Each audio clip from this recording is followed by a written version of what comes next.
પોરબંદરમાં જેતપુરનું ગંદુ અને પ્રદૂષિત પાણી ઠાલવવાની યોજનાનું ટેન્ડર બહાર પડી ગયું છે। વાત જાણે એમ છે કે જેતપુરના ઉદ્યોગપતિઓને સાચવવા, ત્યાં જે સાડીની ફેક્ટરીઓ ચાલે છે, જે ડાઇંગ ચાલે છે, એ ડાઇંગનું ગંદુ પાણી એ પોરબંદરના દરિયામાં ઠાલવવાની યોજનાને લીલી ઝંડી આપી દેવામાં આવી છે।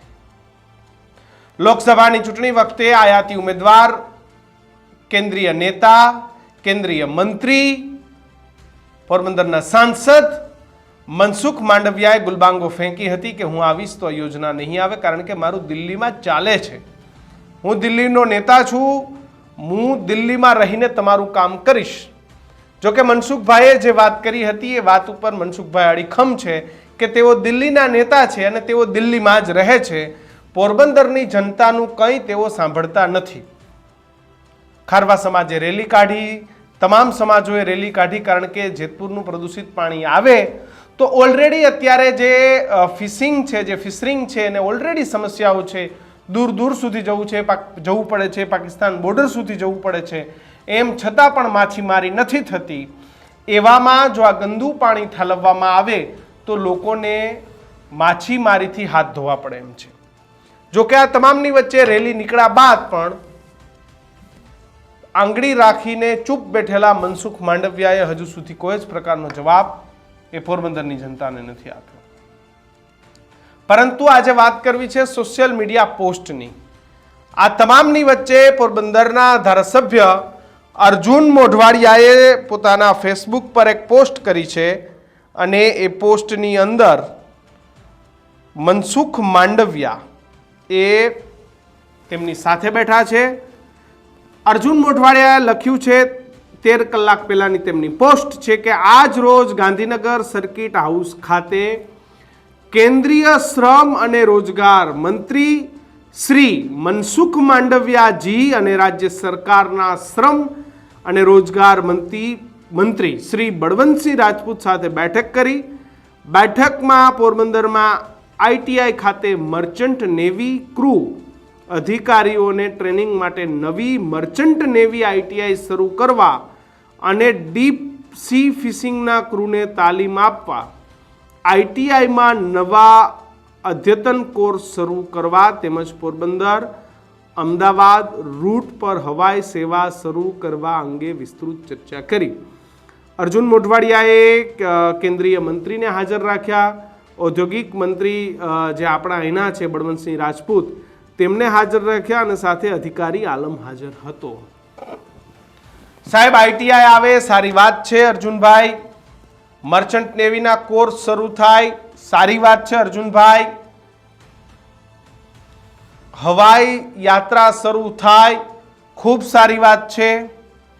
પણ મારો સવાલ એ છે મનસુખ માંડવિયાજીને કે મનસુખભાઈ, તમે અધિકારીઓને ત્યાં એવી કોઈ સૂચના આપી કે ભાઈ આ જે કેન્દ્ર સરકાર જે પાણી નાખવાની યોજના બનાવી રહ્યું છે, જે ઉદ્યોગોને ચલાવવા માટે જે યોજના બની રહી છે, એ યોજનાને ગુજરાત સરકાર તરફથી કેવી રીતે રોકી શકાય? મનસુખભાઈ, તમે ગાંધીનગર સર્કિટ હાઉસ મીટિંગ કરીને જતા રહ્યા, તમને એમ ન થયું કે હું પોરબંદરના સર્કિટ હાઉસે મીટિંગ કરું, ત્યાં હું અર્જુન મોઢવાડિયા સાહેબને હાજર રાખું, બળવંતસિંહ રાજપૂતને હાજર રાખું અને લાગતા વળગતા લોકોને હાજર રાખી અને પોરબંદરમાં જે આ ગંદુ પ્રદૂષિત પાણી આવવાનું છે એ પાણીને હું કેવી રીતે રોકી શકું, એના માટે મનસુખ માંડવિયાએ પોરબંદર જવાની જરૂર છે।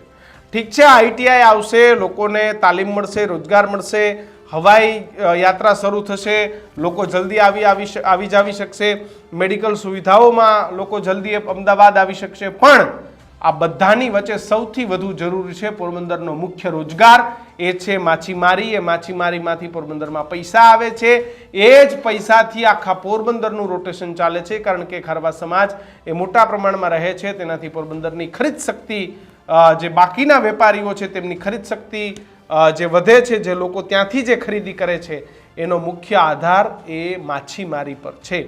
જે સમયે સારી માછીમારી નથી થતી એ સમયે પોરબંદરની બજારોમાં પણ મંદી જોવા મળે છે। તો મનસુખ માંડવિયાને ગાંધીનગર આવવાનો ટાઈમ છે, મનસુખ માંડવિયાને ત્યાં મિટિંગ કરવાનો ટાઈમ છે, બળવંતસિંહ રાજપૂત સાથે મિટિંગ કરવાનો ટાઈમ છે, પણ એ આઈટીઆઈ લાવવી છે, હવાઈ મુસાફરી લાવવી છે, નવી યોજનાઓ લાવવી છે, પણ મનસુખ માંડવિયાને જે સૌથી સળગતો પ્રશ્ન છે એ પોરબંદરમાં જે પાઇપલાઇન આવવાની છે ગંદા પાણીની, એ સૌથી મોટો પ્રશ્ન છે. પરંતુ એના માટે મનસુખ માંડવિયા પાસે ટાઈમ નથી.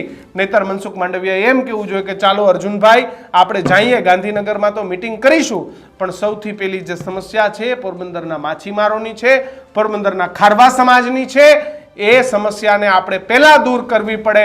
આપણે રાજ્ય સરકાર તરફથી એવું શું કરીએ કે કેન્દ્ર સરકાર જ્યાં પાઇપલાઇન નાખવા માટે જે નાણાં મંજૂર કર્યા છે એ નાણાંને આપણે અટકાવી દઈએ, એ ટેન્ડરને આપણે અટકાવી દઈએ ને જે હજારો લાખો કરોડો રૂપિયાનો જે વ્યવહાર છે, જે વેપાર છે, જે નાના નાના લોકોનું જે જીવન ધોરણ છે એને આપણે બચાવી લઈએ.